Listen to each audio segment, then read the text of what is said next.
Hi. Episode 8. The World According to Steph. I hope everyone is well this moment in time. I had thought about doing this today and I had not planned on it really. But some things have happened of late and I started writing about it. And then I decided maybe a video would be better right now. Maybe I need to do a video on this. The world according to me. Okay. Memorial Day has come and passed. It wasn't as tough as it was last Memorial Day. That was right after my son had passed away or transitioned. My son was in the Army, and he is a hero to me. It wouldn't have mattered if they had never said he was not a hero, no matter what. My son Matthew Norris Miller was a hero. And I'm going to talk a lot about that another time, or I should say, I'm writing a book, and each one of my children, there is a chapter devoted to them. And why shouldn't there be? Our children are the most precious souls in our lives, in each one of our lives, right? At least for me, that's the case. Anyway,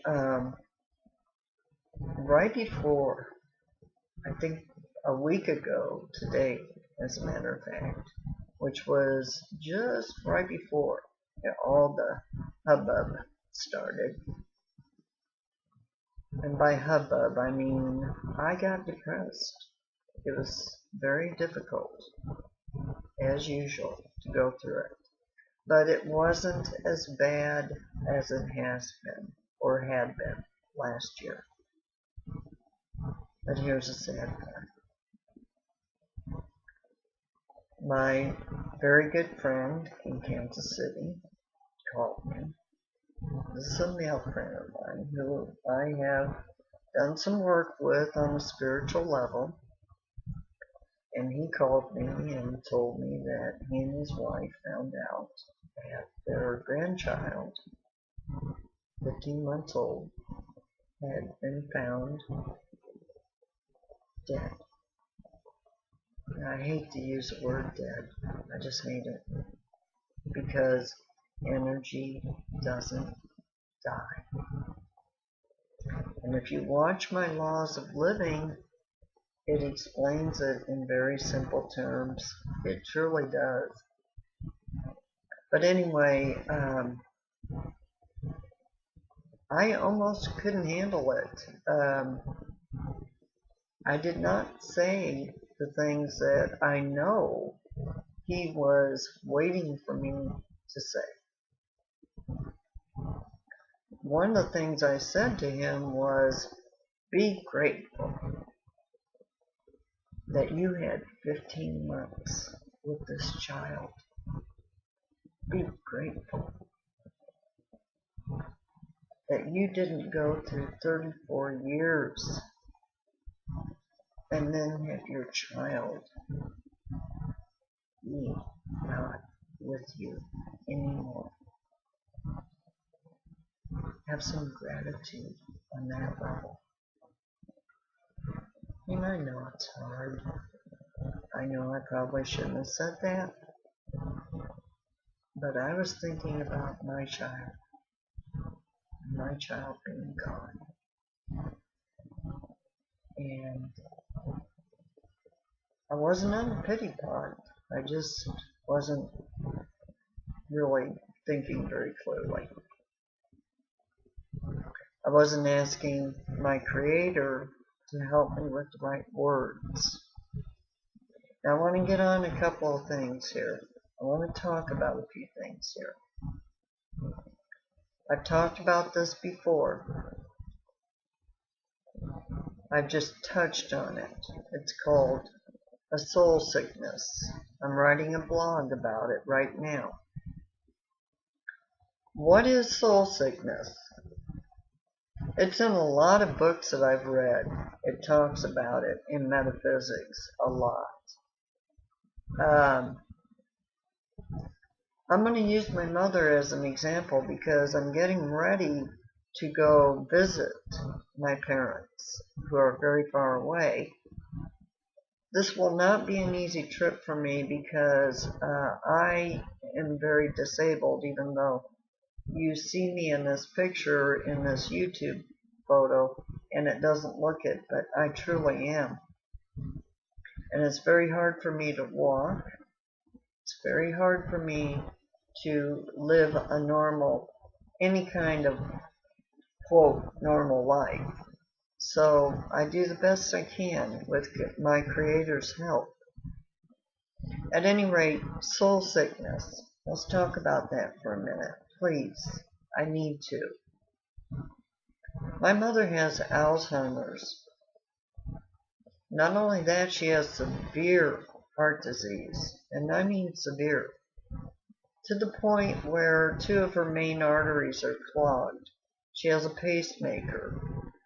The heart doctor told my father that if they tried to operate on her, which she needs right away, that she would die on the table immediately. So they decided not to do that. My mother has had a lot of bone problems, which probably explains a little bit of her children having bone issues. Not entirely, but to some degree it could help make us help understand why some of the rest of us have had some bone problems. But anyway, she's had 2 hip replacements in her life, and one of them was done many, many, many years ago. Well, of all the times for it to give out, it gave out. So now, my mother has Alzheimer's. She has, her hip has given out on her. She's in horrific physical pain. And her heart could go out at any time. She's on oxygen part of the time during the day and at night. Life has become extremely difficult for her. Her memory is going completely. But here's the silver lining of all this. My mother used to be very hard. She had a big protection screen up. She wouldn't let anybody in, except maybe my own father, but that was it. She wouldn't even let us children in. She was tough. She was hard to break through that hard exterior that she put on. And most of her life was very difficult for her because she had a very sad childhood. And most of her life, she did not feel loved by her mother and her father. She wanted that love so bad. And I would describe the way that she lived, and I have said this many a time, like she was heartbroken. Heartbroken. There's no question in my mind that that is what was wrong with her. Okay, now let's see what happened. Early on in her life, she had blood clots. She had to have her hips replaced. She had real high blood pressure. And then as time went on, her heart, she also had extreme problems with her intestines. Probably due to all of it, due to what I would call a soul sickness. Her soul was sick about one thing. It's called love.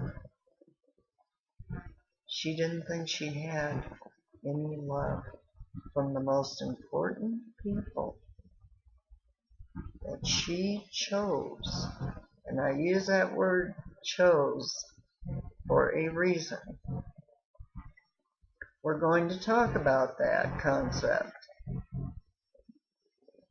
I'm just going to say very simply, I believe that we do choose our families and our parents. And in her case, she chose that. Her soul chose those parents. Now, there is a lesson to be learned. I cannot say whether or not my mother learned any lessons from this in her soul, deep in her soul. But I can say this. Since the Alzheimer's kicked in, she has become the mother that all 6 of her children have always wanted her to be. The most loving woman in the world.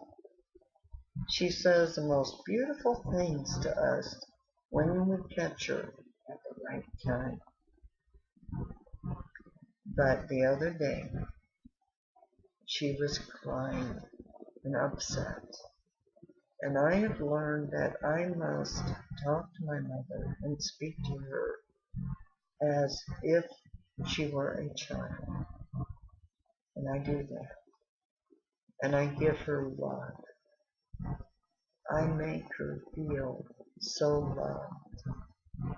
Like she is the most loved human being in the whole world. That is my gift to my mother. To help her during the soul sickness that has taken over her right now. Now, I could go into this not just with my mother. She is just one example. I could even talk about my own soul sickness, but at the moment, I'm not going to. I'm writing a book. It's called Spiritual Foundations. I've actually put it online. Anybody can read it. It's on Google Docs right now. I'm in the middle of it. It's a work in progress. At any rate, I'm going to finish the blog that I'm writing about soul sickness because it will focus on not just my mother and her experiences, but several other people. And when you hear of their experiences or you read of them, you will begin to understand that, well, yes, maybe our own illnesses are simply due to our own soul sicknesses. Now, this is going to be a shorter episode. Maybe some of you are saying, hey, thank you. No, I didn't read from Emmett Fox today. I will resume that again, but not today. I want to thank you if you watch this. Thank you so much, and have a blessed day. Goodbye.